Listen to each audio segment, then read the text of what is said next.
Assalamualaikum everyone. Okey, hari ni kita nak sambung 9.3 dan 9.4 sikit je. Kita dah belajar pasal haba dan macam mana haba dipindahkan 9.1 9.2. So hari ni kita nak concentrate prinsip pengembangan dan pengecutan jirim. So apa kita nak belajar hari ni? Berkomunikasi, kegunaan pengembangan. Berkomunikasi ni maksud dia awak boleh cerita kat saya lah macam mana proses pengembangan dan pengecutan jirim berlaku dan apa kegunaan dia dalam kehidupan harian kita. Kita guna untuk apa? Kenapa kita nak belajar tajuk ni? Kenapa kita nak beritahu pasal tajuk ni kan? Jadi so kita kena nak tahu pasal benda tu. Okey, pengembangan jirim. So jirim ni maksud dia molekul lah. Okey, kita ada dalam bentuk pepejal, bentuk gas kan. Kalau pepejal, asal dia pun macam ni, dia ada bentuk tetap. So dia duduk rapat-rapat. Macam ais ataupun besi seketui kan. Okey, dia duduk diam macam tu. So sebenarnya semua ni bergetar. Sentiasa bergetar. Okey, tapi bila kita bagi lebih banyak haba, maksud dia kita panaskan, kita bagi haba, kita belajar tajuk sebelum ni, haba menghasilkan tenaga. So kita membekalkan tenaga kat dia, dia bergetar lebih kuat. Dia bergetar lebih kuat, so dia dah renggang sikit lah. Dia bergetar lebih kuat. Tapi dia tak putus habis. Kalau putus dia jadi gas pula.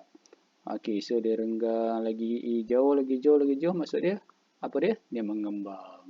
Itulah proses pengembangan berlaku. So isi padu pepejal bertambah kerana pepejal mengembang. Kenapa dia mengembang? Sebab dia terima haba. Dia dipanaskan. Okey.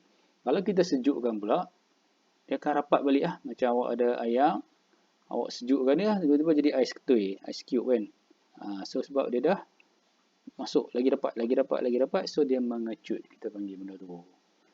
Okey. Untuk gas dan cecair pula, gas ni, okey, contohnya cecair, dia memang sentiasa renggang sikit lah daripada pepejal tadi ni. Okey, so dia memang ada tenaga lebih banyak daripada pepejal. Sebab tu dia duduk jauh-jauh sikit dengan kawan-kawan dia. Okey, apabila kita panaskan, cecair dan gas dipanaskan, zarah bergerak dengan lebih cepat, maka jarak antara dia pun bertumbak. So dia ada banyak energi, dia pergi jauh sikit lah. Bila dia pergi jauh sikit, so kita kata dia mengembang. Kalau kita sejukkan dia pula, macam mana? Apabila gas disejukkan, dia patah balik lah. Bila sejuk, dia pergilah rapat kat kawan dia macam kita pula. Sejuk, kita duduk dekat-dekat. Kalau panas, duduk jauh sikit lah. Okey, kita duduk jauh sikit. So, zarah-zarah bergerak dengan lebih perlahan dan zarah semakin rapat. So, dia nak rapatkan diri dia. Okey, itu dengan mudahnya lah apa dia proses pengembangan dan pencutan. Macam mana nak explain kan? Okey, kita guna untuk apa? Kita tahu benda ni. Banyak benda kita guna lah. Okey, ada sometimes kita perlukan pengembangan, sometimes kita perlukan pengecutan. Okey, untuk bantu kita dalam kehidupan kita. Okey, contoh paling mudah ni tiap-tiap hari kita guna mercury untuk cek suhu termometer kan. So mercury ni dia mudah mengembang walaupun suhu dia kecil. Okey, dia dapat rasa perubahan suhu. So kita bubur dalam mulut, so air suhu badan kita transfer pergi kat dia, dia berkembang. Okey, so pengembangan dia sekata. Sebab tu kita guna dia. Okey, so sangat-sangat senang. Contoh lebih advance, okey, yang ini landasan kereta api. Orang tak pernah tengok landasan kereta api kan. So kalau perhati betul-betul landasan kereta api. Kalau bukan landasan kereta api pun, kalau awak naik Jambatan Pulau Pinang pun awak dapat rasa dekat jalan raya dia macam tu, ada gap sikit. Ada gap. So bila kita bawa kereta, kita dengar bunyi ketang-ketang macam tu. Okey, dia ada gap. Sebab apa dia gap? Kita tahu di Malaysia ni sangat-sangat panas. Okey, kadang-kadang boleh pergi sampai 40 Celsius. So benda ni akan mengembang lah. So dia akan mengembang ke sini sikit. Ini mengembang ke sini sikit. Okey, so last dia rapat. So dia asal dia macam ni. Dengan macam ni. Yang ni pun kembang. Yang ni pun kembang. Last dia jumpa balik macam tu lah. Okey. Kenapa tak asal-asal kita buat macam ni? Kenapa perlu ada gap ni? Kalau kita tak buat, kita buat macam ni je. Tiba-tiba ini nak mengembang, ini pun nak mengembang. Tapi dia tak ada ruang. So dia akan mula bengkok lah. Bengkok, ni langgak ni patah. So bahayalah kepada kenderaan kan. Kalau kereta api tu boleh terbabas lah. Okey, ini salah satu contoh lagi. Ini satu jambatan. Okey, jambatan konkrit ni. Katalah buat jambatan konkrit, kat sini ada ayak apa semua load. So kita tak boleh nak bos semua kat sini lah. Kita hang dia sikit macam ni. So kat sini awak tengok dia ada ruang. Kenapa kita bagi ruang kat dia? Sama je alasan dia. So sebab kita nak benarkan pengembangan berlaku. Kalau cuaca sangat panas, besi-besi ni akan mengembang. So dia tak tolak-tolak benda ni lah. Kita bagi ruang dia. Sikit so dia kembang, dia tak ganggu lah. So tak patah lah jambatan ni. Okey. Apa lagi? Okey, yang ini kegunaan pengembangan dan pengecutan dalam kehidupan harian. Dalam kes ni kita tengok ni kat sekolah pun ada. Okey, fire alarm. Fire alarm ni macam mana dia berlaku? Bila sangat panas, dia dapat detect api, litar dia akan on. So litar dia akan on, dia pun ketuk lah loceng ni, bunyi lah. Kita tahu ada api. So kat dalam dia ada apa? Okey, kita tengok kat sini. Okey, sebelum tu, kat dalam ni kita pakai 2 jalur logam. Okey, kita pakai besi nipis lah. Okey, sistem penggerak kebakaran direka supaya tidak lengkap pada suhu bilik. Tidak lengkap ni apa maksud dia?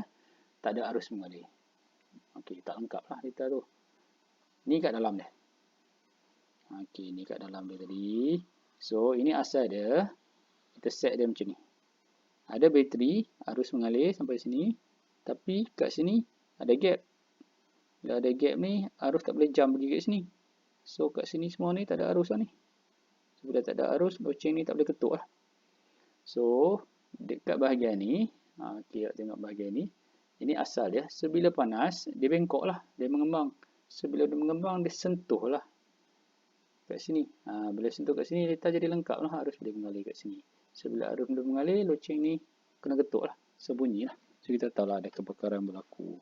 Okay, so aplikasi dia ada banyak lagi daripada ni. So, boleh carikan. Okey, 9.4 hubungkan jenis permukaan dengan penyerapan dan pembebasan haba. Okey, tajuk ni penutup lah sikit je. Apa hubung kait jenis permukaan? Okey, jenis permukaan ni macam-macam jenis kita ada. Okay, contohnya tengok satu lori ni kan. Dia ada macam-macam color. Kenapa kat sini color putih? Kenapa mostly kita akan pakai color putih lah? Sebab tak boleh color hitam. Apa semua? Okey, sebab apa?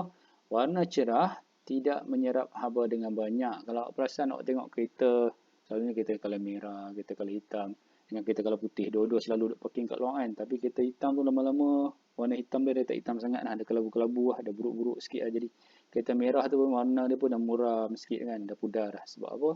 Sebab dia akan serap. So dia akan serap, color merah tu dia akan serap banyak haba. So serap banyak haba, dia luntur lah. Sebab tu selalu banyak sekarang kita color putih style. Warna cerah tidak menyerap haba yang banyak, jadi penyejatan minyak dapat dikurangkan. Ini dalam kes ni. Okey, so bila dia kurang haba kat dalam ni, minyak dalam ni tak tersejat lah. So awak hantar 10 galen, sampai dekat sana pun 10 galen lah. Kalau hitam sampai kat sana mungkin 9 lah. Kurang sikit kan. Okey, keupayaan satu objek menyerap dan membebaskan haba bergantung kepada jenis dan warna permukaannya. Okey, warna kita dah sebut tadi . Warna cerah kurang menyerap haba. Okey, pembebasan. Apabila satu objek menyerap haba, suhunya akan meningkat. Okey, awak masak ni awak punya kuali. Okey, logam ni menyerap haba. So kalau kita pegang, panas. Sebab apa? Suhu dia meningkat lah. Sebab dia serap haba. Haba duduk dalam badan dia. Manakala apabila satu objek membebaskan haba, suhunya menurun. Okey, macam mana saya nak cerita bebaskan haba menurun? Okey, ni awak punya jari. Ini ketul ais. Okey, ketul ais ni sejuk. Ini panas. Kenapa bila kita pegang, kita rasa sejuk? Badan kita 37. Yang ini kosong. Bila kita pegang, kenapa kita rasa sejuk? Sebab heat dia bergerak daripada high to low, tinggi ke rendah. So, heat daripada badan kita 37 ni pergi kat dia. So, dia keluar lah pada badan kita. Pergi kat dia. Okey, pergi kat dia. Heat ni pergi kat dia. So, kurang lah heat kat sini. Sebab tu kita rasa sejuk. Daripada 37, kita bagi kat dia 30, tinggal 7. Okey. Ini keseimbangan terma. Kita dah belajar. Okey, permukaan yang gelap dan kusam merupakan penyerap dan pembebas haba yang lebih baik daripada permukaan yang cerah dan berkilat. Okey, kalau cerah dan berkilat, dia kurang serap. Okey, dia pantul banyak lah. Okey, permukaan gelap, dia serap. Bila dia serap banyak, bila dia dah habis serap, masa tu masa, dia akan bebaskan pula. So, sebab dia boleh serap banyak, dia boleh bebas banyak lah. Okey, awak ni susah nak serap. Cerah. Lepas tu dia berkilat pula. Berkilat ni dia pantul banyak keluar kan. Dia bila dia serap sikit, sikit lah jadi kan. Okey, so kalau lagi gelap sebab tu selalunya kuali pun kalau gelap-gelap kan. Sebab tu lah. Okey, awak tengok apa beza dia macam ni lah. Kuali dengan tempat pegang dia. Tempat pegang kat sini mungkin kita pakai kayu. Bila kita pakai kayu, dia serap kurang sikit. Lambat dia serap. Tapi boleh juga serap. Okey, lagi nak cerita apa? Konsep haba dalam kehidupan harian. Okey, konsep bangunan hijau ni, kenapa bangunan hijau ni idea yang menarik lah. Sebab banyak sangat. Okey, bila kita maju sangat, banyak sangat pembinaan. So, negara kita jadi panas sebab apa? Sebab oksigen dia kurang. Okey, oksigen dia kurang, haba tinggi. Okay. So, sebab tu kita kena tanam pokok, bagi balik karbon dioksida. So, dia akan rotate balik. So, dia akan stabil balik lah. Okey, mengurangkan kesan terhadap alam sekitar kesihatan manusia. Ciri-ciri bangunan hijau. Okey, yang ni awak boleh baca. Tak ada masalah. Mempunyai kecekapan tenaga yang tinggi melalui penggunaan tenaga solar atau penggunaan tenaga yang boleh diperbaharui. Okey, kita guna pokok banyak. So, pokok ni boleh generate fotosintesis macam-macam. Kita guna tenaga solar sebab kita tahu tenaga kita, negara kita haba yang tinggi, sangat-sangat panas. So, daripada kita membazir macam tu je, so dekat bangunan ni, kita buat banyaklah panel-panel solar. So, kita terima tenaga matahari, kita generate elektrik. Tapi kenapa kita tanam pokok balik? Sebab pokok ni dia akan stabilkan balik. Bila awak ada panel solar ni, okay, dia akan pantul, serap banyak cahaya, panas keliling ni. So, kita buat pokok ni nak bagi sejuk balik lah, stabil balik. Okey, mempunyai sistem pengaliran air pada udara dan pencahayaan yang baik. Okey, itu cerita dia lah. Alright, so kita dah habis 9.394. Bab 9 pun kita dah habis. Bab ni sikit sajalah. So, cikgu harap boleh tengok banyak kali dan cuba faham. Okey, Assalamualaikum.